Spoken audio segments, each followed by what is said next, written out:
ওয়ালাইকুম everyone, welcome back to my channel. কলেজের ভাই বোনেরা, আপনারা কেমন আছেন? আমরা অনেক ভালো আছি।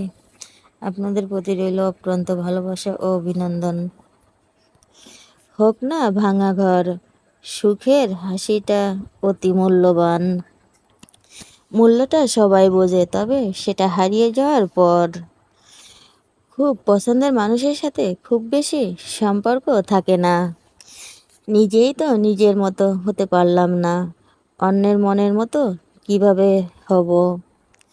নীরবতা অনেক কথা বলে, যা বোঝার ক্ষমতা সবার থাকে না। যে ইচ্ছেগুলো কখনো পূরণ হবার না, মনটা সবসময় সেগুলো নিয়েই পড়ে থাকে। কিছু স্বপ্ন পূর্ণ হবে না জেনেও সেগুলো নিয়ে ভাবতে ভালো লাগে। যারা দূরে সরে গেছে তারাই দূরে থাকুক। জীবন নিয়ে চিন্তা করে কি হবে? জীবনে জীবন নামেই তো অনিশ্চিতকাল। মূল্যটা সবাই বোঝে, তবে সেটা হারিয়ে যাওয়ার পর তাকেই খোঁজে। যদি কল্পনাগুলো বাস্তব হতো, তাহলে বদলে যেত হাজারো জীবনের গল্প। শূন্যতা ঠিকই একদিন পূর্ণতা পাবে, শুধু থেকে যাবে পুরনো স্মৃতিগুলো। জীবনের রং বদলাতে চাও, বদলাও, কিন্তু মনে রেখো, জীবন বদলাতে পারবে না। ভেঙে যাওয়া বিশ্বাস আর ফেলে আসা সময় কোনো দিন ফিরে আসবে না। হাসি জিনিসটা সত্যি খুব অদ্ভুত। হাজারটা কষ্ট লুকানোর জন্য একটি মিথ্যা হাসি যথেষ্ট। জীবনে আপনি যা চান তা কখনোই সহজে আসবে না, এটাই সত্য। নামের বন্ধুত্ব থাকার চেয়ে একা থাকাই শান্তিপূর্ণ। বাস্তবতা কখনো গল্পের মতো হয় না।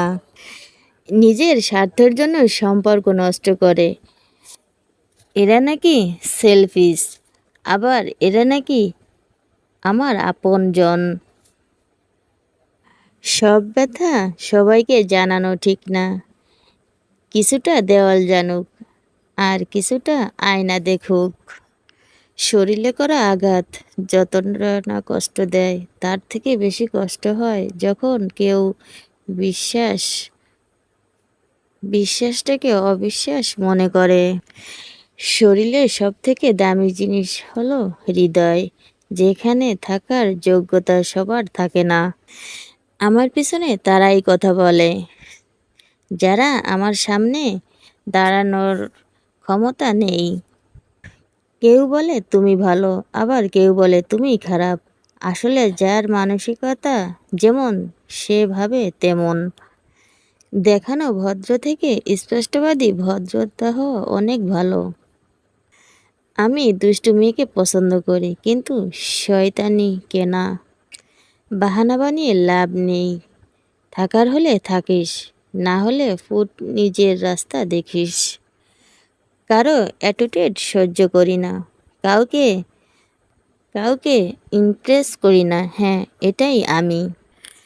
আমাকে সবার পছন্দ নাও হতে পারে, কারণ সবাইকার তো হাই ভোল্টেজ পছন্দ নয়। আমি আমি হয়তো সবার সেরা নাও হতে পারি, কিন্তু আমি সর্বদা আমার সেরাটাই সবাইকে দিই। আমি অহংকারী নই, আমি শুধু আত্মবিশ্বাসী যে আমি কে। আমি তর্ক করছি না, আমি শুধু ব্যাখ্যা করছি কেন আমি সঠিক। ওই দিনটার অপেক্ষায় আছি, যেদিন আমার সফলতা দেখে ওরা জ্বলে পুড়ে মরবে। আমার গুরুত্ব যার কাছে নাই, তার গুরুত্ব আমার কাছেও নাই। অ্যাটিটিউড দেখাও না রে বোন, আমি এমনিতেই মেয়েদের সাথে একটু কম কথা বলি। জীবনে রং বদলাতে চাও, বদলাও, কিন্তু মনে রেখো, জীবন বদলাতে পারবে না। নিজেকে এত দামি বানাস না। আমরা গরিব দামি জিনিস ছেড়ে দিই। প্রত্যেককে বিশ্বাস করা বিপজ্জনক, কিন্তু কাউকে বিশ্বাস না করাও আরও বেশি বিপজ্জনক। আমার কোনো অ্যাটিটিউড নেই, আমার এমন একটি ব্যক্তিত্ব আছে যা আপনি পরিচালনা করতে পারবেন না। আমি আপনার মতো হওয়ার চেষ্টা করছি, কিন্তু আমার ব্যক্তিত্ব সেটি পছন্দ করেনি।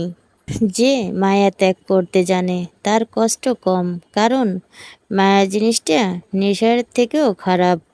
এমনিতেই আমার মনটা অনেক বড়, কিন্তু কিছু লোকের যোগ্যতা নেই আমার মনের জায়গাটা পাবার। মানুষ প্রতিষ্ঠিত হওয়ার পরে যে ব্যবহারটা করে সেটাই তার আসল চরিত্র। মানুষ মরে গেলে পচে যায়, বেঁচে থাকলে বদলায়। কারণে কারণে বদলায়, কারণে আবার অকারণে বেশিই বদলে যায়। হ্যাঁ বা না কথা দুটো সবচেয়ে পুরানো এবং সবচেয়ে ছোট, কিন্তু এ কথা দুটো বলতেই সবচেয়ে বেশি ভাবতে হয়। পরিপূর্ণ তৃপ্তি নিয়ে ঘুরে ঘুরে থাকাও ভালো, অতৃপ্তি নিয়ে বিরাট অট্টালিকায় থাকার কোনো সার্থকতা নেই। দুঃসময়ে অন্ধকার কখনো কখনো আমাদের জীবনের সবচেয়ে উজ্জ্বল মুহূর্তের মুহূর্তের ধারা খুলে দেয়। বুদ্ধিমান লোক নিজে নত হয়ে বড় হয়, আর নির্বোধ ব্যক্তি নিজেকে বড় বলে অপদস্থ হয়। ভবিষ্যতে যার কাছ থেকে তুমি সবচেয়ে বড় কষ্টটি পাবে, আজ যে তোমার সবচেয়ে কাছের কোনো একজন, হয়তো তোমার জীবনে হতে পারে সে তোমার কাছের কোনো একজন। কাউকে অনুসরণ করার চেয়ে একা হাঁটা ভালো। সঠিকের সঠিক আর ভুলকে ভুল বলার সাহস আছে, তাই আজকাল সম্পর্ক কম রাখি। আপনি আমার চিন্তার মাত্রা বুঝতে না পারলে আমি দুঃখিত।